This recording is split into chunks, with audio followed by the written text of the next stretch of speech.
Bonjour à toutes et à tous, bienvenue pour votre entretien culture. Il y a quelques jours, le musée Mohamed VI d'art moderne et contemporain a inauguré l'exposition de Goya à nos jours, une exposition placée sous le haut patronage du roi Mohamed VI et du roi Felipe VI d'Espagne. Cette exposition qui dure jusqu'au 4 février présente tout le travail de préservation et de promotion du patrimoine artistique espagnol mené par la Banque d'Espagne. Et pour nous parler aujourd'hui de cette collaboration entre ces deux institutions et de cette exposition, nous recevons sur notre plateau Madame Carolina Martinez. Vous êtes responsable de la collection Banco de España. Merci beaucoup d'être avec nous. Merci à vous, et oui. Et à vos côtés, le directeur du musée Mohamed VI d'art moderne et contemporain, Monsieur Abdelaziz Idrissi. Merci également de nous avoir rejoints. Merci à vous. Alors, une première question pour tous les deux. Vous représentez les deux institutions à l'origine de cette exposition. Alors, comment est née d'abord l'idée d'organiser cette exposition ici au Maroc et avec quels partenaires avez-vous travaillé pour la rendre effective et réelle? Monsieur Idrissi? Alors, l'exposition est née suite à un accord et à une convention qui a été signée entre la Fondation nationale des musées, qui gère la totalité des musées à l'échelle nationale, et la Banque d'Espagne, bien évidemment, en collaboration avec l'ambassade d'Espagne au Maroc, et avec un partenariat qui met en avant une belle aventure autour de l'art espagnol pour pouvoir présenter au Maroc une exposition de plus, différente de ce qu'on a fait jusqu'à maintenant. Madame Martinez? Oui, pour nous, ça a été une collaboration magnifique. Quand ils nous ont proposé de faire une exposition sur la collection, il y avait deux choses que pour nous c'était très important. La première est de sortir les images, tous les tableaux et les faire montrer au dehors de l'Espagne, faire une grande exposition. C'est la première fois qu'on fait une exposition si grande avec tous les œuvres, pas tous, mais une grande partie de la collection. Et la deuxième, c'est de collaborer avec un musée comme le musée Mohamed VI, qui, dans tous les sorts, un des meilleurs musées qui est maintenant placé internationalement. Donc pour nous, faire une collaboration, une approche avec un pays voisin et travailler avec la collection et les musées, ça a été magnifique dans tous les sens, une collaboration magnifique.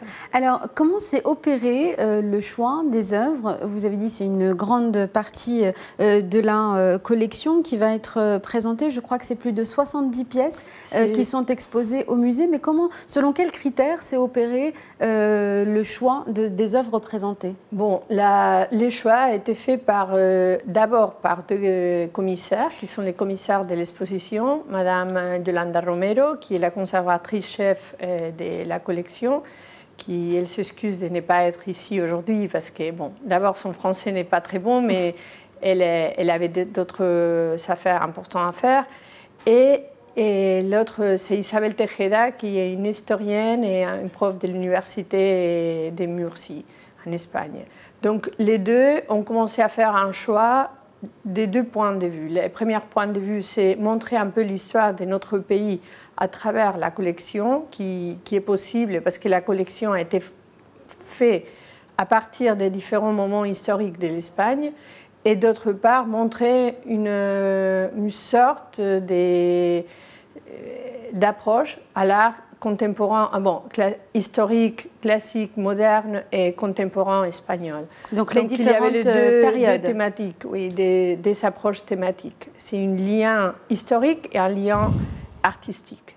Monsieur Idrissi, cette collection de 70 pièces, vous avez vu évidemment les pièces présentées. Comment elles sont organisées? Est-ce qu'on respecte l'ordre chronologique dans l'agencement de cette exposition au sein du musée, ou est-ce que c'est organisé de façon thématique? D'accord. Alors, d'abord, l'exposition, en fait, en quelque sorte, trace des parallélismes avec le musée Mohamed VI d'art moderne et contemporain. Donc on a deux grandes sections. Une section, on va dire, classique, qui débute avec des œuvres qui remontent au XVIIIe et qui arrivent jusqu'aux derniers portraits qui ont été réalisés au début du XXe siècle.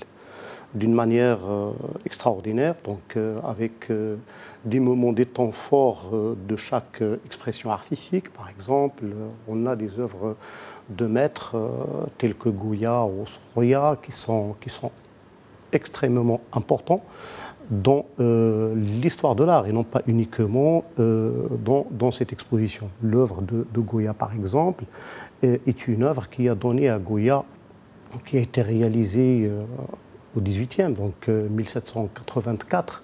84-85, c'est la commande qui a été passée en 84, mais la réalisation de cette œuvre, en fait, a donné à Goya une ouverture particulière sur la société madrilène, et essentiellement sur la classe cultivée et la classe aisée, on va dire.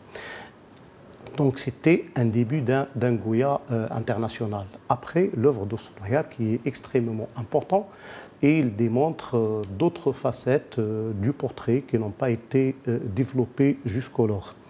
Après, on a un autre passage vers l'art moderne qui débute avec les avant-gardistes, on va dire, les avant-gardistes, c'est-à-dire juste après la guerre d'Espagne, juste après la Deuxième Guerre mondiale, et les premiers artistes gestuels qui vont travailler sur le geste, sur la matière, sur l'art informel, juste après. Donc on va trouver un parcours qui se morcelle en plusieurs périodes. En fait, qui recouvre un panorama de l'évolution de la peinture espagnole. Qui montre en quelque sorte, comme ce que vient d'évoquer Madame Martinez, un parcours à la fois chronologique, mais c'est un parcours aussi qui montre les différents courants, les différentes écoles, les différentes approches artistiques qui ont été déployées en Espagne jusqu'au début du XXe, jusqu'au fin du XXe, et non pas début du XXe. Après, il y a une autre facette intéressante, c'est que ce choix a montré également l'ouverture sur l'international, l'ouverture de la banque sur l'international avec des œuvres qui ont débuté à partir de 2000. Alors, Madame Martinez, deux questions, du coup. Pourquoi avoir démarré avec Goya et pas plus tôt? Et la deuxième question, pour revenir sur cette ouverture à l'international de la Banco de España, pour comprendre aussi la place que vous faites aux œuvres contemporaines. Bon, pourquoi Goya? C'est très simple. C'est que quand la Banque de l'Espagne est fondée, qui a été fondée par le roi Charles III, et au début, c'était la Banque de San Carlos, qui est le début de la banque. Donc, eux, ils ont décidé de demander à quelques artistes à ce moment qui étaient très importants, comme Maella, d'autres, de faire des portraits des rois et des gens qui, d'une façon, avaient contribué à la création de la banque ou qui étaient des gouverneurs de la banque. Et cette première demande a été faite à Goya, qui était un jeune qui avait à l'époque 30 ans et qui commençait à faire des bons portraits. C'était un bon portraitiste qui commençait à être, comme il a bien expliqué, il commençait à être connu. Donc ils ont demandé 6 portraits des gens comme celui qu'on montre à l'exposition, qui est le marquis de Tolosa, qui était un gouverneur de la banque, un des premiers gouverneurs de la banque. Et d'autres, comme le ministre d'Hacienda, Florida Blanca. Bon, donc, d'une certaine façon, Goya est intimement lié au début de la Banque d'Espagne. C'est vrai que peut-être qu'il y avait d'autres, mais c'est le début de la collection. Mais c'est aussi le début de la modernité, et le début de l'illustration, et surtout la façon que Goya a influencé, pas seulement bien sûr à la peinture espagnole et à la culture espagnole, pas seulement la peinture, mais aussi à la culture internationale. Donc, le début, c'est Goya, parce que c'est Goya aussi le début de la collection de la Banque de l'Espagne. Et l'ouverture à l'international? L'ouverture internationale, ça aussi une question de l'ouverture internationale de la banque, qu'on a rentré dans les fonds internationaux. Et là, les gens qui travaillaient à la collection ont décidé de commencer à acheter pas seulement des artistes espagnols, mais aussi des artistes internationaux. Tandis que la collection de la banque a des différentes périodes, et ça, c'est une période qui correspond à l'internalisation de la banque, qu'on a tous rentré dans un fonds international européen.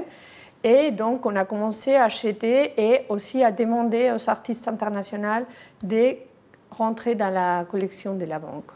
Merci infiniment, Madame Carolina Martinez et Monsieur Abdelaziz Edrissi d'avoir été avec nous. On rappelle donc que cette exposition de Goya à nos jours a démarré il y a quelques jours et elle se poursuit jusqu'au 4 février. Merci infiniment à tous les deux.